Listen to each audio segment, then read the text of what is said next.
Hello, everybody. Welcome to the Business Professor Show. J. Mance Gordon here as your host. What I want to talk to you about today is what keeps people from starting businesses? Well, this is an age-old question because entrepreneurship has been around since the dawn of modern society. That is, individuals have seen an opportunity to provide value to others and receive value back, the essence of business in itself. So they started something. And entrepreneurship is about bringing something new into existence, starting a business that ultimately delivers and receives back value. So what stops people from doing this? And in the same vein, what motivates or incentivizes people to do this? Well, this has, once again, been the study of so many entrepreneurial researchers. But with that being said, we know that it relates back to how individuals see risk and reward. So, to the extent that an individual sees an opportunity to gain value without giving up something or risking something that they already have, well, then they will make their decision based upon that risk involved. Now, there's more risk than just giving up something. Now, there's more risk than just giving up something physical. Some people look at it in terms of giving up their time because they value how they allocate their time in a given way. So if I see a situation where I could cut my neighbor's grass and make money from it, well, that's an opportunity for me. And I could do it during times when I'm not making money myself. But I also value my rest and relaxation time from when I'm doing the things that I do to make money. So that would go into my consideration. So there's always this value received versus value given, or what you have to give up in order to deliver that value to someone else, because everything you're delivering to someone else comes at a cost. Now, if that cost in whatever metric that you identify as a cost to you, if that cost is very low, but the receipt of value back, that's going to be a very high motivation. It's going to be likely that somebody's going to undertake that venture. Now, if the inverse is true, that it's going to require a ton of effort or a ton of risk. Risk is a key word there because there's research out there showing that risk is all about perception, that two individuals may not see the same amount of risk in the same scenario, because oftentimes there's a self-efficacy belief that differs between one person and the next. So if one person believes in their abilities more to carry something out successfully, then they perceive less risk in the scenario, versus somebody who has less certainty or surety in a given scenario. They perceive a lot more risk, so it's not the same decision, if you will. So people who make entrepreneurial decisions are oftentimes looking at the risk of losing something involved, and even though the same amount of risk is there, Kahneman and Tversky are famous for researching this phenomenon, that oftentimes even two scenarios that actually do have the same amount of risk, one just involves the potential for gain and the other involves the potential for loss, that individuals see these two decisions differently, even though the actual calculated value of the decision based upon outcome and probability is the same. So the human psychology in this field is quite complicated. That is, we're different. We're individuals and we perceive things differently. Our emotions affect things, and our upbringing and how we gauge our ability to tolerate risk, that is the loss of something that we currently have, changes between us. So, but in essence, what we're looking at here is risk.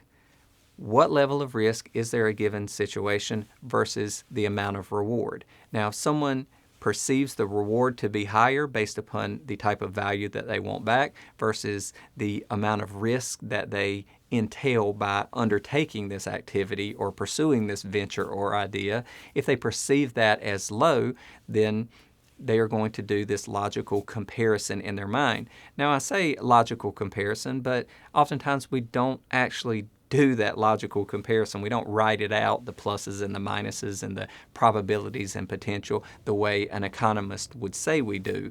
Rather, subconsciously, we just think to ourselves, I want to do this because I believe this will make a positive outcome for me, and I don't believe the negatives associated with it are going to materialize, and thus it does not dissuade you from undertaking this. So once again, It's just a value comparison. Now, there are issues of motivation in terms of someone's individual animus for the value that the venture can return. That is, if someone's content, and even though they realize that they could gain a ton of value from something, they simply don't want to pursue it because that value doesn't mean as much to them in a given situation. That is, there are situational characteristics that make the value not worth it. That is, maybe it could make them feel bad about themselves. Maybe it could alienate others. Maybe it could put them in a light that they don't like about, in which they do not wish to see themselves. So all of these are, again, possibilities. But let's say, assuming that the motivation is there and the risk-reward decision is made and you've made a determination that you want to pursue this venture, what gets in the way? Well, there's always the aspect of resources. People have a lack of information about how to secure resources, or they don't have confidence or belief in their ability to secure resources to undertake the venture. So this can dissuade people. This same logic or scenario goes for ability. They believe that they cannot learn how to do a necessary skill set that's involved in creating or delivering this value, and they don't believe they can acquire the resources to, say, hire someone or bring someone on who has that skill set, that they can't find someone who can do it based upon the resource limitations that they have. And then lastly, I would say there was aspects of the whole sunk cost fallacy.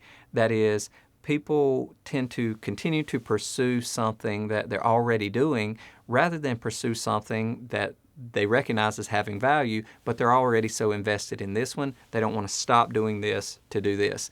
And that means people don't want to leave their job. So people are at a point in their career where they're receiving an amount of value that they recognize, and they recognize over here that there may be more value in this opportunity, but there's also risk involved. But even if you do the risk analysis and you say, yes, I could definitely crush this, I could make this into the next big thing, and it could be successful, and it could far outpace the benefits or notoriety or whatever else I receive from my current position, they will not leave their current position because they feel like they're abandoning much of the work they've invested, even though the return on that work invested does not meet the value of pursuing this other thing. And that's what many people would say is just that entrepreneurial mindset in terms of, that is, I have to pursue this thing because it provides me more of the value I desire, whether it's monetary or autonomy or recognition or just being able to do the things you want to do on a daily basis. So these are primarily the things that are involved in entrepreneurial motivation and the things that ultimately stand in the way of people pursuing the ventures that would otherwise be more valuable to them. So with that being said, these are just topics for discussion for the forum. So jump in there, give your opinion. We want to hear about it. And I hope to see you around the forum. But until then, take care. Hello, everybody. I hope you're enjoying the content, and please pardon the interruption. I just want to take a moment to remind you that this is just a small sample of the various resources we have in our academy at thebusinessprofessor.com. We have long-form book summaries, business courses, business and legal templates, a career TV channel, an AI-powered business encyclopedia, recent headlines, and lots of other benefits to explore as well. So please, I hope to see you as a member of the community sometime in the future.